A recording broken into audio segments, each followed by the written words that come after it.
الحمد للہ وکفا وسلام علی عبادہ الذین اصطفیٰ خصوصاً علی سید الانبیاء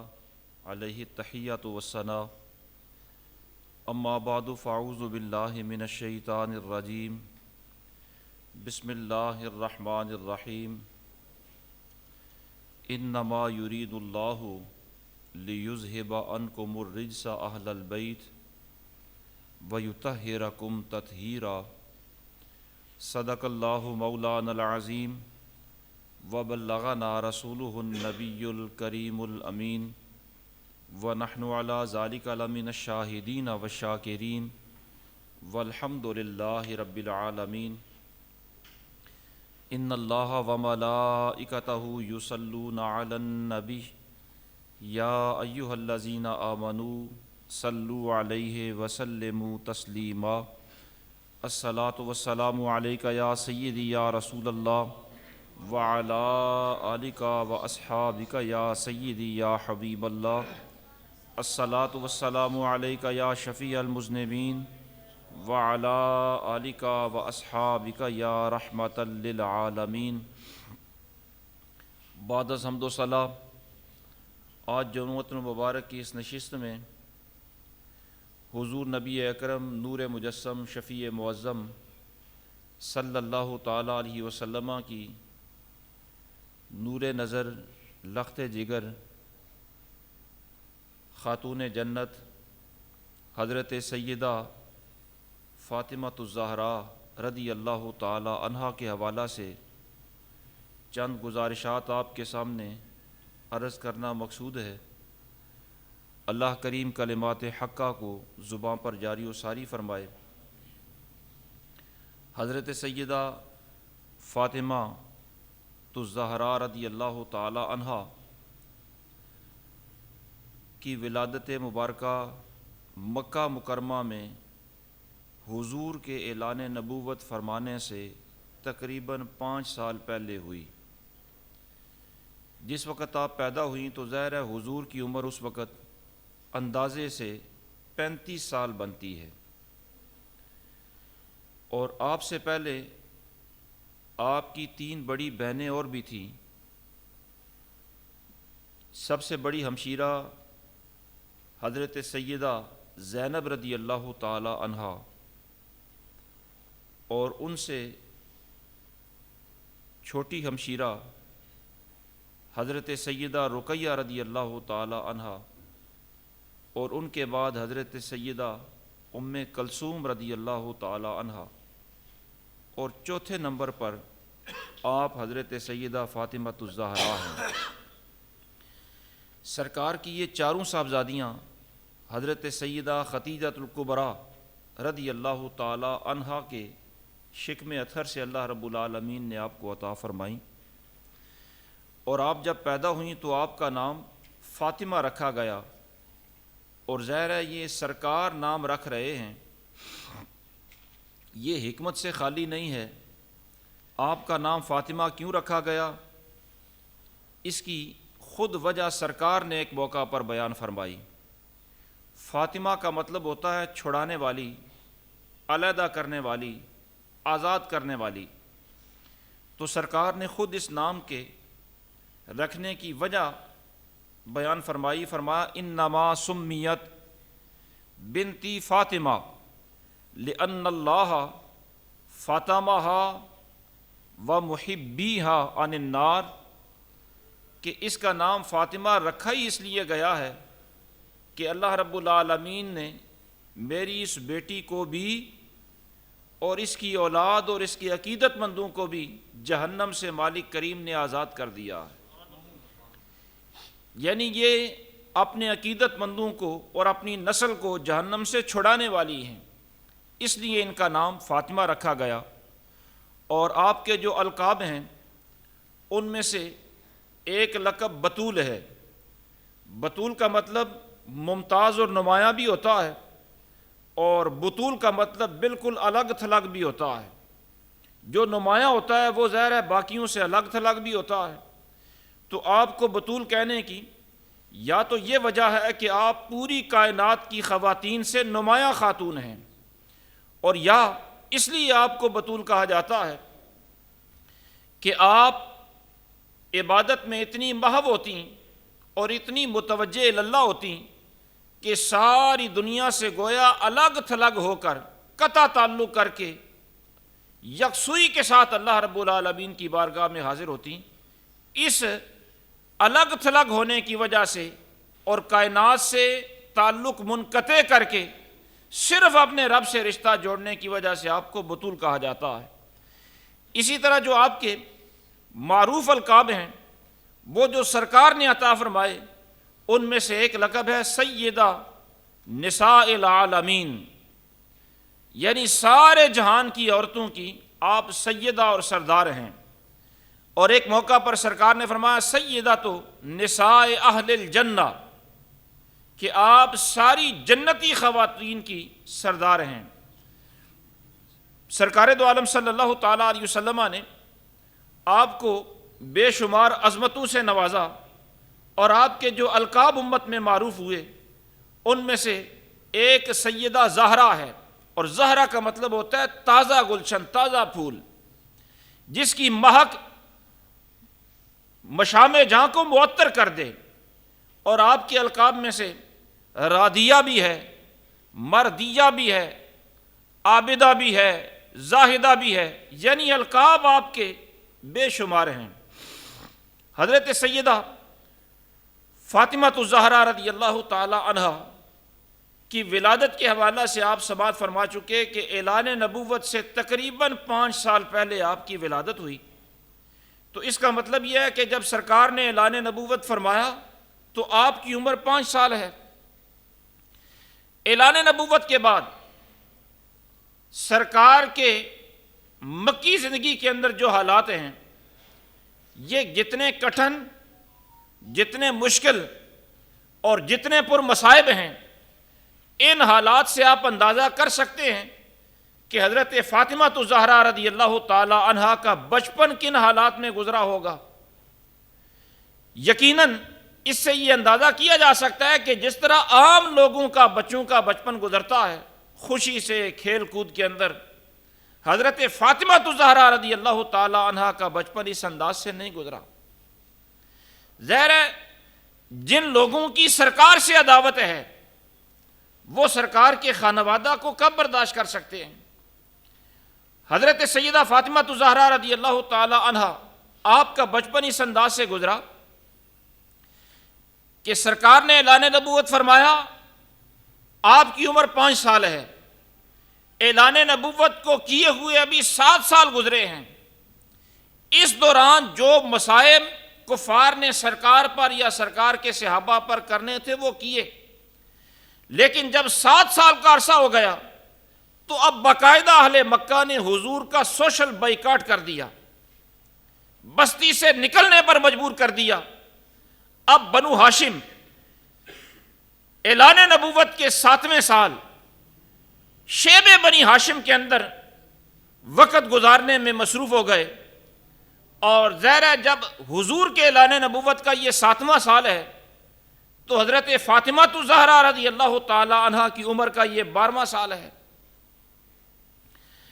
یہ بچپن کا عالم ہے۔ حضور شیب بنی ہاشم کے اندر، شیب ابی طالب کے اندر محصور ہیں، اور 3 سال تک باقاعدہ مکمل بائیکاٹ رہا، اور اتنا بائیکاٹ رہا کہ مکہ مکرمہ شہر سے، آبادی سے گندم کا یا غذا کا ایک دانہ تک بھی اس وادی کے اندر حضور کے خاندان تک پہنچنا یہ ختم ہو گیا۔ کوئی گندم کا ایک دانہ تک بھی نہیں پہنچ سکتا تھا۔ وہاں 3 سال کے عرصے میں جو درختوں کے پتے ہوتے ان کو ابال کر کھایا جاتا، غذا کے طور پر استعمال کیا جاتا، بعض اوقات چمڑے کو پانی میں بھگو کر وہ پانی استعمال کیا جاتا۔ یہ 3 سال کس انداز سے گزرے اس کا ہم اپنے ذہنوں کے اندر تصور بھی نہیں کر سکتے، اتنی مشکل کا یہ دور۔ اور یہ بچپن ہے حضرت سیدہ فاطمہ الزہرا رضی اللہ تعالیٰ عنہا کا، جہاں باقی خاندان مصطفیٰ نے یہ مشکل برداشت کی، حضرت فاطمہ الزہرا نے بچپن کے اندر یہ مشکل برداشت کی۔ اور پھر 10 ہجری کے اندر یہ محاصرہ، یہ بائیکاٹ ختم ہوا، تو اتفاق ایسا کہ 10 ہجری میں یعنی 10 اعلان نبوت کے 10ویں سال یہ محاصرہ ختم ہوا، تو اسی سال سرکار دو عالم صلی اللہ تعالیٰ علیہ وسلم کے چچا ابو طالب کا وصال ہو گیا، اور ان کے وصال کو ابھی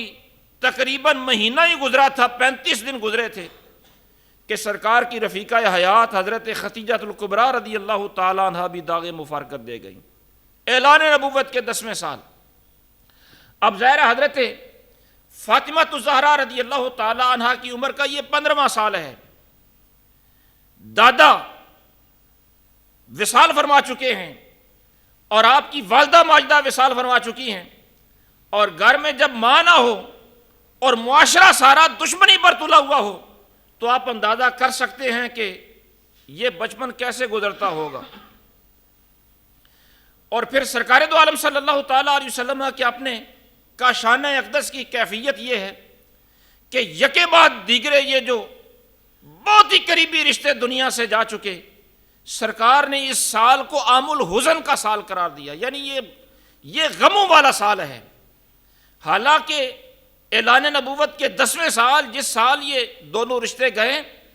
یہ محاصرہ وہ سوشل بائیکاٹ ختم ہوا تھا، یہ تو خوشی کا سال ہونا چاہیے، لیکن یہ رشتے اتنے قریبی گئے کہ سرکار نے اس سال کو غموں کا سال قرار دیا۔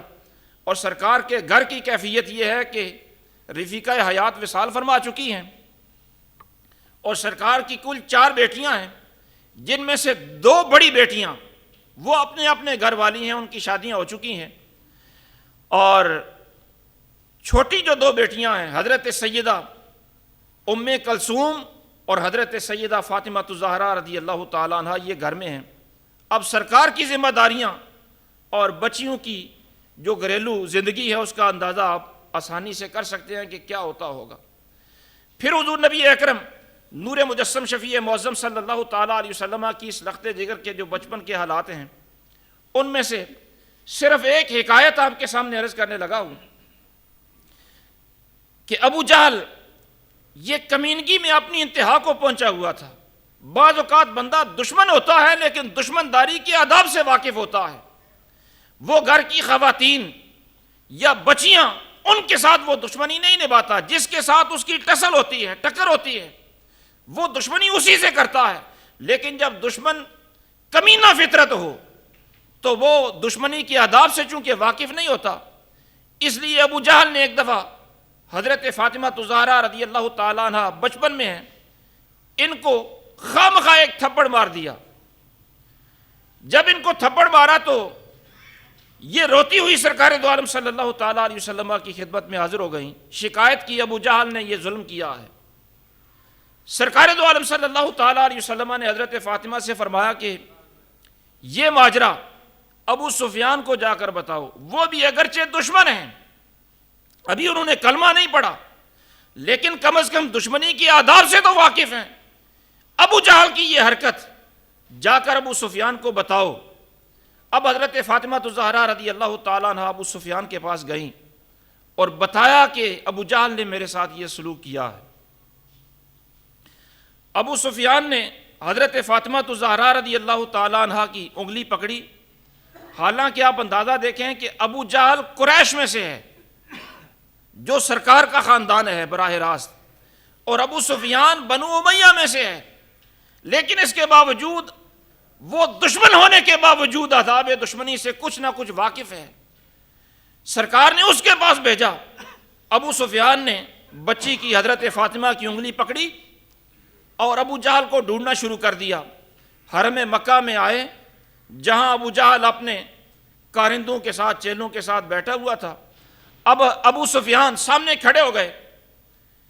حضرت فاطمہ سے کہا کہ جس طرح اس نے تمہیں تھپڑ مارا ہے میرے سامنے جا کر اس کے چہرے پر اس طرح تھپڑ مارو، اگر اس نے کوئی حرکت کی تو میں کھڑا ہوں، نبٹ لوں گا اس سے۔ لیکن جب حضرت فاطمہ اسے جا کر تھپڑ مار کر اپنا غصہ نکال کر واپس آتی ہیں تو ابو جہل کی ہمت نہیں ہوئی، اسے اندازہ تھا کہ ابو سفیان اب اس کی پشت پر ہے، معاملہ بڑھ جائے گا اگر کوئی حرکت کی۔ حضرت فاطمہ نے اپنا جب غصہ نکال لیا سرکار کی بارگاہ میں پھر واپس آئیں اور کہنے لگی کہ ابو سفیان کو میں نے بتایا، اس نے مجھے میرا بدلہ لے کر دیا ہے۔ تو سرکار دو عالم صلی اللہ تعالیٰ علیہ وسلم نے دعا کے لیے ہاتھ اٹھا دیے، عرض کرنے لگے مالک کریم، ابو سفیان نے تیرے نبی کے خاندان کے ساتھ حسن سلوک کیا ہے، اس کے حسن سلوک کا اسے بدلہ ضرور عطا فرمانا۔ اس کی وجہ سے اللہ رب العالمین چند ہی سالوں کے بعد حضرت ابو سفیان کو دولت ایمان سے مشرف فرما دیا، ایمان کی دولت عطا فرمائی، اور پھر ان کے بیٹے کو اللہ رب العالمین نے پوری ملت اسلامیہ کا امیر بنایا۔ یہ سرکار کی وہ دعا ہے اور حضور صلی اللہ تعالیٰ علیہ وسلم کے خاندان کے ساتھ حسن سلوک کا وہ اثر ہے جو حضرت فاطمہ کے بچپن کے اندر ابو سفیان نے کیا تھا۔ اور حضرت فاطمہ کا بچپن اس انداز سے بھی گزرا ہے کہ حضرت عبداللہ ابن مسعود رضی اللہ تعالیٰ عنہ فرماتے ہیں کہ سرکار ایک دفعہ حرم کعبہ کے اندر محو عبادت ہیں اور کفار سرکار کو دیکھ کر ہنسی مذاق کر رہے ہیں اور آپس میں منصوبے بنا رہے ہیں کہ انہیں کس انداز سے پریشان کیا جائے۔ ابو جہل آیا، یہ کمینگی میں اپنے کمال پر تھا، اور کمینگی اتنی کہ ایسی ایسی تدبیریں نکالتا کہ مکہ والے اسے ابو الحکم کہا کرتے، یعنی بڑا بادشاہ ہے، حکمت کا بڑا دانا آدمی ہے، ایسی ایسی کمینگی والی یہ تدبیریں نکالتا۔ چنانچہ باقی تو صرف سرکار کو دیکھ کر ہنس رہے تھے، اس نے کمینگی کی انتہا کرتے ہوئے کہا کہ فلاں قبیلے کے اندر اونٹ ذبح ہوا ہے، کوئی ہے جو اس کی اوجڑی لے کر آئے اور جب حضور سجدے میں جائیں تو وہ اوجڑی ان کے اوپر ڈال دی جائے۔ چنانچہ اس کو ایک بندہ عقبہ بن ابی معیط نامی مل گیا، اس نے کہا میں یہ کرتا ہوں۔ وہ گیا، اوجڑی لے کر آیا اور سرکار پر اس نے ڈالی۔ باقی جو پہلے ہی ہنس رہے تھے اب ان کے ہنسنے کا اور ہنس کر لوٹ پوٹ ہونے کا انداز ہی اپنا تھا۔ حضرت عبداللہ ابن مسعود رضی اللہ تعالیٰ عنہ فرماتے ہیں کہ میں اس وقت بے بس تھا، کر کچھ نہیں سکتا تھا، لیکن برداشت نہیں ہو رہا تھا حضور کے ساتھ یہ جو سلوک کر رہے ہیں۔ میں دوڑتا ہوا حضور کے گھر میں گیا، گھر والوں کو جب پتہ چلا تو حضرت فاطمہ دوڑتی ہوئی آئیں اور سرکار سے اس غلاظت کو دور کیا، اوجڑی کو دور کیا، اور عقبہ بن ابی معیط اور باقی جو کفار تھے ان کو کوسا کہ اللہ کے نبی تمہیں دعوت توحید دیتے ہیں، تمہارے بھلے کی دعوت دیتے ہیں، اور تم حضور کے ساتھ یہ سلوک کرتے ہو۔ سرکار دو عالم صلی اللہ تعالیٰ علیہ وسلم نے جب نماز مکمل فرمائی تو حضرت عبداللہ ابن مسعود فرماتے ہیں کہ اس وقت سرکار نے خاص طور پر کچھ کافروں کا نام لے کر ان کے لیے دعائے غضب فرما دی۔ ان میں ابو جہل بھی تھا، عقبہ بن ابی معیط یہ جو اوجڑی لانے والا یہ بھی تھا، عتبہ بھی تھا، شیبہ بھی تھا۔ یہ جو خاص کافر تھے ان کا نام لے کر سرکار نے ان کے خلاف دعا فرمائی کہ یا اللہ ان کی خاص طور پر گرفت فرما۔ حضرت عبداللہ بن مسعود فرماتے ہیں کہ پھر اسلام اور کفر کا جو پہلا مارکہ ہوا غزوہ بدر، اس کے اندر میں نے آنکھوں سے دیکھا کہ جس کا نام لے کر سرکار نے دعا فرمائی تھی وہ سارے کے سارے وہاں پر مردہ پڑے تھے، اور ان کی لاشوں کو گھسیٹ کر اس کنویں میں ڈال کر اوپر سے پتھراؤ کیا گیا۔ یہ حضور سید عالم صلی اللہ تعالیٰ علیہ وسلم کی لخت جگر کا بچپن ہے، اپنے والد کی یہ تکلیفیں دیکھتی ہیں، اور بعض اوقات تکلیفیں اس انداز سے دیکھتی ہیں کہ گھبرا جاتی ہیں، لیکن سرکار اپنی بیٹی کو تسلی دیتے ہوئے کہتے ہیں بیٹی پریشان نہ ہو، سدا حالات اس جیسے نہیں رہیں گے، اللہ رب العالمین نے جو ڈیوٹی دی ہے یہ جتنا دل چاہے مجھے تکلیفیں دے لے، میں وہ ڈیوٹی اس انداز سے ادا کروں گا کہ میرا یہ دین دنیا کے ہر خطے تک پہنچے گا،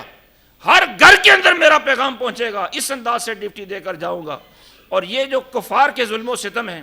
یہ بھی صدا ایسے ہی نہیں رہیں گے، اللہ رب العالمین دنیا میں بھی شان و شوکت عطا فرمائے گا۔ اپنی بیٹی کو سرکار تسلی دیتے، اور پھر حضور صلی اللہ تعالیٰ علیہ وسلم نے ہجرت فرمائی تو سرکار کے بعد حضرت فاطمہ الزہرا رضی اللہ تعالیٰ عنہا نے بھی مدینہ طیبہ کی طرف ہجرت فرمائی۔ ہجرت کے بعد غزوہ بدر ہوا، اور غزوہ بدر کے بعد سرکار نے اپنی بیٹی کا نکاح حضرت علی مرتضیٰ شیر خدا رضی اللہ تعالیٰ عنہ سے کیا۔ غزوہ بدر کے بعد اور غزوہ احد سے پہلے یعنی 2 ہجری کے اندر حضرت فاطمہ کا نکاح حضرت علی سے ہوا، اور اس نکاح کی تقریب بھی کیسے تھی؟ سرکار کے بارگاہ میں مختلف لوگوں نے پیغام بھیجا نکاح کے لیے، لیکن سرکار ہر ایک کے جواب میں خاموشی۔ کوئی جواب نہیں دے رہے بلکہ کوئی پوچھتا ہے تو سرکار فرماتے ہیں کہ اللہ رب العالمین کے حکم کا انتظار ہے۔ اور پھر ایک موقع پر خود نبی اکرم صلی اللہ تعالیٰ علیہ وسلم ارشاد فرمانے لگے کہ ان اللہ امرنی ان ازوج فاطمہ من علی، کہ اللہ نے حکم دے دیا ہے کہ محبوب اپنی لخت جگر فاطمہ کا نکاح علی سے کر دو۔ اور جب یہ اس نے حکم دیا اس وقت کیفیت یہ تھی کہ خود حضرت علی رضی اللہ تعالیٰ عنہ فرماتے ہیں کہ سرکار فرمانے لگے کہ حضرت جبریل بارگاہ رسالت میں حاضر ہو کر کہہ رہے ہیں کہ یا رسول اللہ، اللہ رب العالمین فرماتا ہے کہ محبوب آپ کی بیٹی کا نکاح علی کے ساتھ آسمانوں پر ہم نے کر دیا ہے، اب زمین پر بھی آپ یہ رشتہ منعقد کر دیں۔ تو سرکار نے رب العالمین کے حکم سے حضرت علی رضی اللہ تعالیٰ عنہ کے ساتھ اپنی لخت جگر کا نکاح کیا، اور آپ دیکھیں کہ یہ رشتہ منتخب کس نے کیا ہے، رب کا انتخاب کردہ رشتہ ہے، اور یہ جوڑی رب العالمین نے آسمانوں پر نکاح فرمایا، زمین پر بھی نکاح کا حکم دیا گیا۔ اور نکاح کے بعد حضرت فاطمہ اور حضرت علی رضی اللہ تعالی عنہ کی رہائش کے لیے جو مکان تیار کیا گیا وہ مسجد نبوی سے تھوڑا دور تھا، لیکن اس مکان کی تیاری امہات المومنین کر رہی ہیں۔ حضرت ام سلمہ ہیں جو مکان تیار کر رہی ہیں، حضرت عائشہ صدیقہ رضی اللہ تعالیٰ عنہ ہیں جو مکان تیار کر رہی ہیں۔ وہ جو کچے مکان تیار ہوتے تھے، مٹی برابر کی جا رہی ہے، دیواریں کچی تیار کی جا رہی ہیں، مٹی کی لپائی ہو رہی ہے، حضرت ام سلمہ کر رہی ہیں، حضرت عائشہ صدیقہ کر رہی ہیں۔ اور پھر جب رخصتی کی باری آئی تو سرکار نے اپنی ماں جو اس وقت حضرت ام ایمن رضی اللہ تعالیٰ عنہ موجود تھیں، ان کے ساتھ حضرت فاطمہ الزہرا رضی اللہ تعالیٰ عنہ کو رخصت کیا، حضرت علی کے مکان میں گئیں۔ اور پھر وہ رہائش چونکہ تھوڑی دور تھی، سرکار بار بار روزانہ ملاقات کے لیے جایا کرتے۔ ایک دفعہ سرکار نے اس خواہش کا اظہار فرمایا کہ فاطمہ، مجھے ظاہر ہے آپ سے ملنا بھی ہوتا ہے، محبت اتنی ہے کہ ملے بغیر دل کو قرار بھی نہیں آتا۔ اور کہنے لگے، سرکار ارشاد فرمانے لگے، فاطمہ میرا دل یہ کرتا ہے کہ کبھی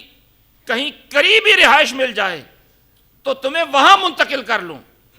تو حضرت فاطمہ کہنے لگیں، یا رسول اللہ، آپ کے قریب حضرت حارثہ بن نعمان کے مکانات تو ہیں، آپ ان سے بات کریں، رہائش کا بندوبست تو ہو جائے گا۔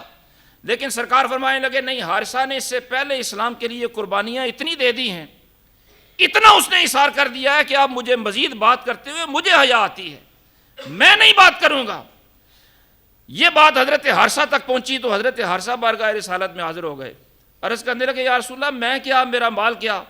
مجھے تو قسم بخدا اس مال پر زیادہ خوشی ہوتی ہے جو مال آپ قبول فرما لیتے ہیں۔ یا رسول اللہ، آپ کی رہائش کے بالکل متصل میرا جو مکان ہے، میں وہ مکان خالی کر دیتا ہوں، وہ اپنی بیٹی فاطمہ کو عطا فرما دے۔ چنانچہ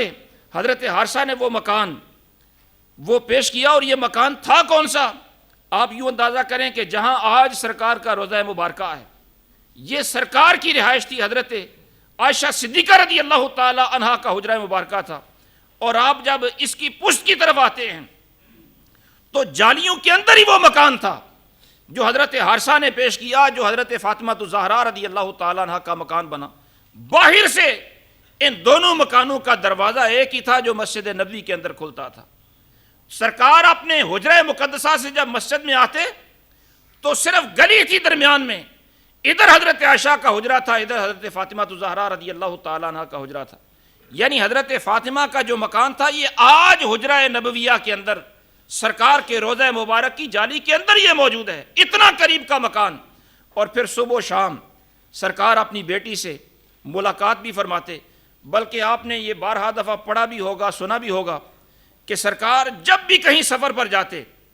تو پہلے مسجد میں تشریف لاتے، مسجد سے گھر آتے تو پہلے اپنی بیٹی کے گھر میں جاتے، پھر اپنے گھر میں جاتے، یعنی سب سے پہلے مسجد میں واپسی پر، اور پھر بیٹی کے گھر، پھر اپنے گھر، اور جب سفر پر نکلتے تو سب سے آخر میں اپنے خاندان میں سے اپنی بیٹی حضرت فاطمہ سے ملاقات کر کے جاتے۔ اسی طرح سرکار جب ان کے گھر میں جاتے تو یہ اٹھ کر استقبال کرتی، اور یہ اگر حضور کی بارگاہ میں آتی تو سرکار بھی اٹھ کر ان کا استقبال کیا کرتے۔ اور پھر اپنی بیٹی اور اپنا داماد، بھائی بھی ہیں، داماد بھی ہیں، غلام بھی ہیں، حضرت علی مرتضیٰ شیر خدا رضی اللہ تعالیٰ، بالکل ساتھ ساتھ مکان ہے، لیکن اس کے باوجود آپ سرکار کا اسوہ حسنہ دیکھیں کہ بیٹی کو سرکار نے بسایا کس انداز سے ہے۔ عموماً سسرال نزدیک ہو تو لڑائیاں ختم نہیں ہوتی، عموماً یہ معاملات ہوتے ہیں کہ بیٹی کو ایسی ایسی ذہن سازی کی جاتی ہے کہ بیٹی اگر اپنے خامند پر کسی وجہ سے ناراض ہے، ناچاکی ہو گئی ہے ان کی اپنے گھر میں کسی وجہ سے اپنے خامند کے ساتھ، تو سسرال سے ایسی ایسی ہدایت دیتی ہیں، ایسی ایسی ہدایات دی جاتی ہیں کہ وہ گھر بمشکل بچتا ہے۔ ظاہر ہے گھروں کے اندر اونچ نیچ کے معاملات ہوتے رہتے ہیں، یہ انسانی فطرت ہے اور یہ خلاف محبت بھی نہیں، لیکن اس کے باوجود حضرت علی رضی اللہ تعالیٰ عنہ اور حضرت فاطمہ الزہرا رضی اللہ تعالیٰ عنہ، ان کے گھر میں اولاً تو ناچاکی کبھی ہوئی ہی نہیں، لیکن اگر کبھی زندگی کے اندر ہو جاتی، اور حضرت فاطمہ ایک دفعہ سرکار کی بارگاہ میں شکایت بھی لے کر آئیں، شکایت لے کر آئیں حضرت علی رضی اللہ تعالیٰ عنہ کی، سرکار یہ نہیں فرما رہے کہ علی کو پالا میں نے ہے، پرورش میں نے کی ہے، بڑے بڑے رشتے آتے تھے میں نے سب کو ٹھکرا کر علی کو ترجیح دی ہے، اور آج علی یہ کر رہے ہیں، اس طرح کا سرکار نے کوئی تبصرہ نہیں فرمایا، بلکہ سرکار دو عالم صلی اللہ تعالیٰ علیہ وسلم اپنی بیٹی کو جب بھی علی کے بارے میں کہتے ہیں، سرکار فرماتے ہیں بیٹی میں نے اپنے خاندان میں سے سب سے بہترین بندے کے ساتھ تیرا رشتہ کیا ہے۔ اور پھر اپنی بیٹی جب شکایت لے کر آتی ہے تو سرکار ارشاد فرماتے ہیں کہ بیٹی بھلا کوئی ایسا خامند بھی ہے جو اپنی بیوی پر کبھی ناراضی نہ ہوا ہو؟ خامند اپنی بیوی پر کبھی کبھی غصے کا اظہار کر ہی لیتے ہیں، اور بیٹیوں کو وہ چیز برداشت کرنا ہوتی ہے، اس انداز سے تربیت فرماتے ہیں۔ بلکہ یہ تو ہے حضرت فاطمہ شکایت لے کر آئیں تو سرکار تربیت فرما رہے ہیں کہ کوئی بات نہیں، ایسے باتیں معاملات ہوتے جاتے ہیں اور خامند غصہ کر ہی لیتے ہیں۔ یہ تو شکایت لے کر آئی تو سرکار نے تربیت فرمائی۔ آپ نے وہ موقع بھی بارہا دفعہ سنا ہے کہ سرکار خود ملنے کے لیے آئے، پوچھا علی کہاں ہیں؟ خود حضرت فاطمہ کہہ رہی ہیں کہ وہ مجھ سے کسی بات پر ناراض ہو کر کہیں چلے گئے ہیں۔ سرکار نے فرمایا کہاں گئے؟ عرض کی حضور پتہ نہیں کہاں گئے۔ سرکار نے تلاش کیا حضرت علی رضی اللہ تعالیٰ عنہ کو، پتہ چلا حضرت علی مسجد میں لیٹے ہیں، اور لیٹے بھی نیچے فرش ہے، کچی زمین ہے، اس پر لیٹے ہیں تو مٹی جسم اقدس کے ساتھ لگ رہی ہے۔ اب ظاہر ہے بیٹی ہے، اور بیٹی بھی وہ جس کے بارے میں فرمایا جا رہا ہے یہ میرے جگر کا ٹکڑا ہے، فاطمہ تو بضعۃ منی، میرے جگر کا ٹکڑا ہے، بیٹی ہے، گھر کے اندر ناچاکی ہو گئی، داماد ناراض ہو کر گیا ہے، تو یہ نہیں سرکار نے فرمایا کہ اچھا یہ جرت کہ کلمہ بھی میرا پڑھے اور میری بیٹی کے ناز نخرے بھی نہ اٹھائے، ناراض ہو کر چلا جائے، اچھا اگر ناراض ہے تو ناراض ہی رہنے دو، یہ نہیں فرمایا، بلکہ سرکار نے خود تلاش کیا۔ جب مسجد میں مل گئے حضرت علی رضی اللہ تعالیٰ عنہ تو سرکار بڑی محبت کے ساتھ، بڑے چاہ کے ساتھ، اور سرکار بڑی اپنائیت اور دلجوئی کے ساتھ حضرت علی رضی اللہ تعالیٰ عنہ کو اٹھا بھی رہے ہیں، ان کے کپڑے بھی جھاڑ رہے ہیں، اور سرکار فرما رہے ہیں قم یا ابا تراب، قم یا ابا تراب۔ سرکار کا یہ انداز ایسا تھا، ایسا انداز تھا کہ حضرت علی رضی اللہ تعالیٰ عنہ ساری زندگی اس کو نیت پر ناز کیا کرتے تھے کہ میں جب ناراض ہو کر گیا سرکار کی لخت جگر سے تو سرکار نے بیٹی کو ترجیح نہیں دی، سرکار نے میری دلجوئی فرمائی ہے، مجھے راضی کر کے لے گئے ہیں، میرے کپڑے سرکار نے جھاڑے ہیں، مجھے ابو تراب کہہ کر سرکار نے بلایا ہے، مجھے سرکار نے راضی کیا ہے۔ اس بات پر حضرت علی ساری زندگی ناز کیا کرتے تھے۔ اور حضرت علی رضی اللہ تعالیٰ عنہ ایک دفعہ محبت کی باتیں ہیں، ظاہر ہے ہمسائیگی بھی ہے، داماد بھی ہیں اور سارے رشتے ہیں حضور کے ساتھ۔ حضرت علی رضی اللہ تعالیٰ عنہ ایک دفعہ حضور کی بارگاہ میں حاضر ہوئے اور آ کر عرض کرنے لگے یا رسول اللہ آپ مجھ سے زیادہ پیار کرتے ہیں یا فاطمہ سے زیادہ پیار کرتے ہیں؟ ظاہر ہے حضرت علی کو بھی حضور ہی نے پالا تھا، پرورش کی تھی، تو کہنے لگے حضور مجھ سے زیادہ محبت ہے یا فاطمہ کے ساتھ؟ اب سرکار کا جواب بھی بڑا حکمت بڑا جواب ہے، اس کے اندر جھوٹ کا شائبہ بھی نہیں، حقیقت بھی بیان فرما دی، اور حقیقت تو ظاہر ہے کسی ایک سے ہی زیادہ ہوگا، اگر کسی ایک کا نام لیں تو دوسرے کا دل ٹوٹنے کا خطرہ ہے، اس لیے سرکار نے جو جواب دیا وہ کیسا حکمت بھرا ہے۔ سرکار نے فرمایا محبت تو فاطمہ سے زیادہ ہے لیکن علی عزت تمہاری زیادہ ہے، محبت فاطمہ سے زیادہ ہے لیکن اے علی عزت تمہاری زیادہ ہے، اس لیے کہ خامن تم ہو، سربراہ تم ہو، داماد تم ہو، بیٹے کی جگہ پر تم ہو، عزت تمہاری زیادہ ہے۔ اور حضور نبی اکرم نور مجسم شفیع معظم صلی اللہ تعالیٰ علیہ وسلم کی یہ لخت جگر حضرت سیدہ فاطمہ الزہرا رضی اللہ تعالیٰ عنہا، ان کا سرکار کے بعد یا سرکار کی زندگی میں اپنی جو سوتیلی مائیں ہیں، حضرت عائشہ صدیقہ ہیں یا باقی جو سوتیلی مائیں ہیں، ان کے ساتھ انداز کیا تھا محبت کا؟ ان کی حقیقی والدہ تو ظاہر ہے حضرت خدیجہ الکبریٰ ہیں، باقی جو امہات المومنین ہیں وہ سوتیلی مائیں ہیں اور بالکل ہمسائیگی کے اندر رہ رہی ہیں، لیکن اس کے باوجود کبھی کوئی جھگڑا نہیں، کوئی تنازع نہیں، کوئی ذہنی رنجش نہیں، بلکہ سوتیلی ماؤں کے ساتھ تعلق اتنا زیادہ ہے کہ حضرت عائشہ صدیقہ رضی اللہ تعالیٰ عنہ سے پوچھا گیا کہ حضور کو سب سے زیادہ محبت کس سے تھی؟ یہ حضرت عائشہ سے پوچھا گیا جو سوتیلی ماں ہیں اور عمر میں تقریباً حضرت فاطمہ کی ہم عمر ہی ہیں۔ جب پوچھا گیا کہ سب سے زیادہ حضور کو محبت کس سے تھی تو حضرت عائشہ کہہ رہی ہیں کہ سرکار کو فاطمہ سے سب سے زیادہ محبت تھی۔ پوچھنے والے نے کہا نہیں، میں عورتوں کی بات نہیں کر رہا، میں پوچھ رہا ہوں مردوں میں سب سے زیادہ محبوب کون تھا؟ تو حضرت عائشہ اپنے والد کا نام نہیں لے رہی بلکہ کہہ رہی ہے کہ فاطمہ کے شوہر حضور کو سب سے زیادہ محبوب تھے۔ یہ ہے وہ تعلق اس خاندان کے اندر، محبت، احترام اور ایک دوسرے کا قدردانی کا وہ جذبہ جو سرکار دو عالم صلی اللہ تعالیٰ علیہ وسلم کے پورے خاندان کے اندر ہمیں ملتا ہے۔ تو حضرت فاطمہ الزہرا رضی اللہ تعالیٰ عنہ 11 ہجری 3 شعبان المبارک 3 رمضان المبارک 3 رمضان 11 ہجری کو آپ کا یوم وصال ہے۔ حضور کے وصال کے تقریباً 5.5-6 مہینے کے بعد آپ کا وصال ہو گیا۔ کل انشاءاللہ العزیز 3 رمضان ہے۔ آپ تمام احباب ان کے ایصال ثواب کے لیے اپنے اپنے گھروں کے اندر اہتمام بھی فرمائیں۔ وما توفیقی الا باللہ العلی العظیم۔